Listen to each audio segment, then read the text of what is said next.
যতই কান্দো কেন তোমার দোয়া আল্লাহর দরবারে কবুল হবে। মালিক ইবনে দিনার এবার বলছে, ভাই বলো কি অপরাধ করেছিলে যে অপরাধের কারণে আজকে 49 বার হজ করেছো, নামাজ পড়ছো, সবকিছু করতে চাও, আল্লাহ পাক কবুল করতেছে না, বলো বলো। এবার হারুন ডাকতে বলে, হুজুর আমি মনের কথা দুঃখের কথা কি বলবে, এই কথাটা আমি বলতে পারবো না। বলছে বলো বলো। আল্লাহ পাক আমাকে এখানে পাঠিয়েছে। এ হারুন তাড়াতাড়ি করে বলো, তাড়াতাড়ি করে বলো। এবার মালিক ইবনে দিনার বলার পরে বলছে, হুজুর আমি কষ্টের কথা কি বলবো, আমি শবে বরাতের দিনে আমাদের সামনে শবত আছে কি নাই, সরকার আছে কি নাই? অনেকেই বলে শবে বরাত পালন করা যায় নাই, আছে কি নাই, সরকার আছে কি নাই? এ নবীর উম্মতেরা রে, আল্লাহর বান্দি হযরতে হারুনের মা ডাকতে বলে, বেটা হারুন রে, এই যে তোমাকে 20টা টাকা দিলাম, 10টা টাকা হুজুরকে দিবা, আর 10টা টাকা খয়রাত কিনে রে মসজিদে যা মিলাদ পড়া। তোমার জনম দুঃখিনী কলিজার টুকরা আব্বা নাই রে, এ বেটা তোর আব্বার জন্য দোয়া করিস, দোয়া করিস। হুজুর আমি এত ক্ষেপিত হয়ে গেলাম, আমার কলিজার টুকরা জনম দুঃখিনী মাকে বুকের উপরে লাথি মেরে দিলাম। আমার মা জমিনের উপরে পড়ে গেল। জমিনের উপরে পড়ে যাওয়ার পরে আমার মামার দিকে কবুতরের মতো তাকায় আছে, আমার মামার দিকে কবুতরের চোখের মতো তাকায় বলে, বেটা রে এত কষ্ট করে মানুষের বাড়িতে সারাদিন বাড়া বেনে বেনে বেটা তোর জন্য 1 মুঠ ভাত নিয়ে এসেছি, আমি খানা খাই নাই বেটা, তোর জন্য নিয়ে আসছি। বেটা গভীর রাতে তোর মুখের ভিতরে খানা দিয়ে দেই, বেটা আমাকে এত ধরে আঘাত করলি রে বেটা, আমার বুকের পাঁজরে হাতটা ভেঙে গেল রে বেটা। আবার আমার মা যখন আমার 2টা পা জড়ায় ধরে বলছে, বেটা রে তোর আব্বা তোর দিকে তাকায় আছে, কখন দান করবি রে বেটা, তোর আব্বার আল্লাহ পাক কবর আযাব মাফ করে দিবে। জোরে বলা যাবে কি একবার মারহাবা? এতগুলো মানুষ আছেন, কেউ বলতে পারবেন না যে আমার রক্তের কেউ কবরে যায় নাই, বলতে পারবেন কি? আপনাদের চেহারার দিকে তাকায় আছে রে, আমার কলিজার টুকরা বেটা বেটি লাঠি ভর্তি কবরস্থানে দান করবে, আল্লাহ পাক আমাদের কবরে জান্নাতের বিছানা বানায় দিবে। কে কে চান হাত তুলে একটু লম্বা করে দেখান না, লিল্লাহ তাকবীর। যারা হাত তুলবে না দেখো, লিল্লাহ তাকবীর, লিল্লাহ তাকবীর। আপনামান সোনার মানিকেরা, আব্বা জানেরা, ভাই জানে, এদিকে লক্ষ্য করো। আল্লাহর ওলি ডাকতে বলে, বল তারপরে কি হলো? বলল, হুজুর আমি রাগান্বিত হয়ে যাওয়ার পরে আমার জনম দুঃখিনী মাকে পাজা পেরে ধরে আগুনের ভিতরে ফেলে দে। আমার স্ত্রী আমাকে পাজা পেরে ধরে নিয়ে যে আমাকে কি করলেন, ঘরের ভিতরে আটকা দিলেন। আমি সকালবেলা ফজরের আজান হয়ে গেল, কি হয়ে গেল? জোরে কারণ কি হয়ে গেল? ফজরের আজান হয়ে গেল। ফজরের আজান হয়ে যাওয়ার পরে আমি সুন্দর করে আমার পানের বিবিকে ডাক দিলাম, পানের বিবি রে আমার জনম দুঃখিনী মা কোথায়, বলো বলো বলো বলো। এবার পানের বিবি দরজা খোলে না, হঠাৎ করে দরজা খুলে দিলে আমি ডাকতে বলে, আমার মা প্রত্যেকদিন ডান পাশে একটা করে ডিম আর 1 গ্লাস পানি নিয়ে দাঁড়ায় থাকতো। ও পানের বিবি বলো বলো আমার জনম দুঃখিনী মা কোথায়, আমার মা কোথায়? আল্লাহর বান্দি ডাকতে বলে, তোমার মা খাটের উপরে শুয়ে আছে।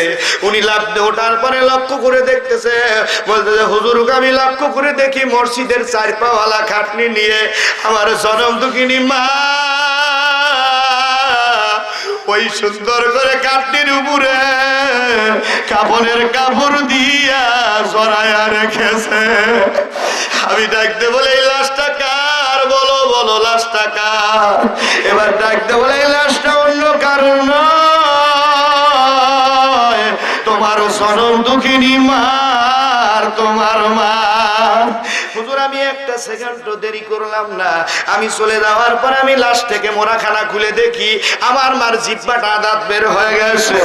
আমার জনম দুঃখিনী মা যেন আমাকে বলতে চাচ্ছে, বেটা রে, এ বেটা আমাকে হত্যা করে দিলি, কিয়ামতের ময়দানে আল্লাহ যেন তোকে জাহান্নামের ভিতরে ফেলে দেয়। হুজুর আমার মায়ের পায়ের নিচে যা দেখে আমার মার হাঁটু পর্যন্ত আমার মা পুড়ে গেছে। আমার মাকে আমি কবরের ভিতরে নামায়া দেই, আমার আদরের দুনিয়ার জিনিস কবরে চলে না। আমার মা সকল কবরের ভিতরে নামা দেই হুজুর, আমার দুনিয়ার মতো কবরে চিরজনমের মতো ঘুমায়া গেল। আমি কবরের মাটিকে ডাকতে বলি, কবরের মাটি আমার মারে কষ্ট দিস না, আমার মারে আমি অত্যন্ত কষ্ট দিয়েছি। এবার কবরের মাটি ডাকতে বলে, হুজুর তোর মতো বেঈমান কবর থেকে উঠে যা, তোর মার জন্য আমি কবর মদিনাওয়ালা জান্নাতের উচ্চ মাকাম পর্যন্ত প্রসার হয়ে যাবে। একসাথে জোরে বলা যাবে কি মারহাবা। বলে হুজুর তারপরে কি হলো? বলল হুজুর আমি আমার স্ত্রীকে 3 তালাক দিলাম। কয় তালাক? জোরে কোন কয় তালাক? 3 তালাক। স্ত্রীকে তালাক দেওয়া যায়, যাচ্ছে স্ত্রী একটা তালাক দিলে আর একটা পাইবা, কিন্তু কথা বলেন ঠিক কিনা?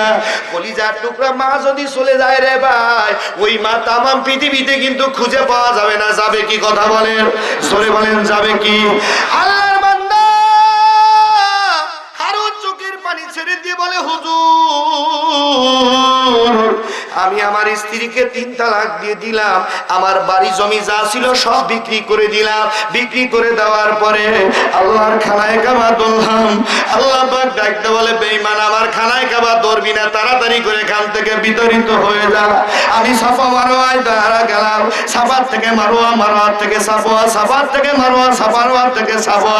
আমি দৌড়াতে আরম্ভ করে দে। আল্লাহ ডাকতে বলে, বেঈমান কিয়ামত পর্যন্ত যদি দৌড়াও আমি আল্লাহ তোকে মাফ করব, আমি তোকে মাফ করব না। হুজুর রাহমাতাল লিল আলামিন নবীর রওজায় গেলাম, আমার নবীকে সালাম দিলাম, আমার নবী সালামের জবাব দিল না। আমাকে কে যেন গাড় ধরে ওই রওজা থেকে তাড়ায় দিল। হুজুর আমি আসার পরে আমি ডান হাতখানা কেটে ফেললাম, ডান পা খানা কেটে ফেললাম। আল্লাহর ওলি গো, আমি আল্লাহর দরবারে কাঁদি, আমার মা আমাকে মাফ করে না।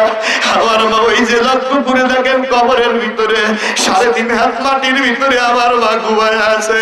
আমার মা যদি আমার মাফ না করে হুজুর, আমি জাহান্নামের আগুনে জ্বলতে পারবো না। জাহান্নাম বড় বড় ভয়ঙ্কর জায়গা। আল্লাহ জাহান্নামকে মানুষ দিয়ে এবং পাথর দিয়ে জ্বলাইবে। হারুন বলে, হুজুর জাহান্নামের আগুন আমাকে যখন ধরবে, আল্লাহ সারা দেখার মতো কেউই না। হযরতে মালিক ইবনে দিনার চোখের পানি ছেড়ে দিয়ে আল্লাহর দরবারে হাত তুললেন। আল্লাহকে ডাকতে বলে, মালিক রে দয়া করে মেহেরবানি করে হারুনকে কি মাফ করা যায় না? আল্লাহ ডাকতে বলে, মালিক ইবনে দিনার রে, এ মালিক ইবনে দিনার, ওর মা যদি মাফ না করে আমি আল্লাহ মাফ করব না। লম্বা চওড়া ঘটনা আমার ভাইরা রে। মালিক ইবনে দিনার ওনার মায়ের কাছে চলে গেলেন, কবরের কাছে। কাশফুল কবর করার পরে ওর মাকে জিন্দা করা হলো। মালিক ইবনে দিনার বলে, রে এ হারুন তোর মার কাছ থেকে যদি এখন মাফ চাইতে পারিস, আল্লাহ তোকে মাফ করে দিবে। হারুন চোখ বন্ধ করে মার 2টার উপর 2টা পা জড়ায় ধরে বলে, মা ও মা তুমি আমাকে মাফ করে দাও। এবারা যদি আপনি শ্বশুর বাড়িতে বড় বড় মাছ নিয়ে যান, মা যদি পানের কথা বলেন মার দিকে বিটকি মারিয়ে ওঠে। কথা বলেন ঠিক কিনা? শ্বশুর বাড়িতে নিয়ে যান স্ত্রীকে একটা আপনি আসারপুর যখন আপনি দিবেন, আর যদি শ্বশুরি যদি শোনে আপনার কিন্তু জাটাইলে তারা ধরবে। কথা বলেন ঠিক কিনা? হাজারো অন্যায় করার পরে জনম দুঃখিনী মা ঘরে আছে রে, গভীর রাত্রে ডাক দেন মা। মা বলে ডাক দেয়াতে দেরি, মা কিন্তু দরজা খুলতে দেরি নাই। কথা বলেন ঠিক কিনা? এ বাইরা রে, যার মা বাবা বেঁচে আছে রে, আজকে গভীর রাত্রে মায়ের 2টা পা ধরো। আল্লাহর কসম করে বলছি, কোরআনের কসম করে বলতেছি, আপনার আব্বা মা যদি আপনার উপরে খুশি হয়ে যায় রে, আল্লাহর নামে কসম করে বলছি, তামাম পৃথিবী আল্লাহ আপনার পায়ের নিচে দিবে। জোরে বলা যাবে কি একবার মারহাবা? জোরে বলেন মারহাবা। এবার হারুন ডাকতে বলে, ও মা তুমি আমাকে মাফ করে দাও, মাফ করে দাও রে মা। মা ডাকতে বলে, বেটা রে তোকে গর্বে রেখে তোর আব্বা কলিজার টুকরা আব্বা দুনিয়ার থেকে বিদায় হয়ে চলে গেছে।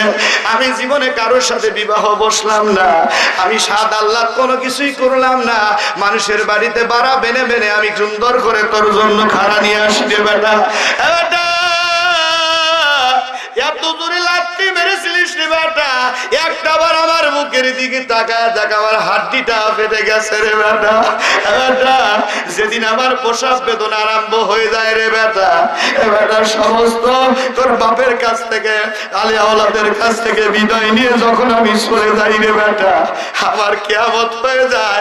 মা কিন্তু লক্ষ্য করে দেখেছেন কিনা, মা নিজের চুল নিজেই কিন্তু কামড়া খায় রে সোনার মানিকে। আব্বা জানে না, ভাই জানে না।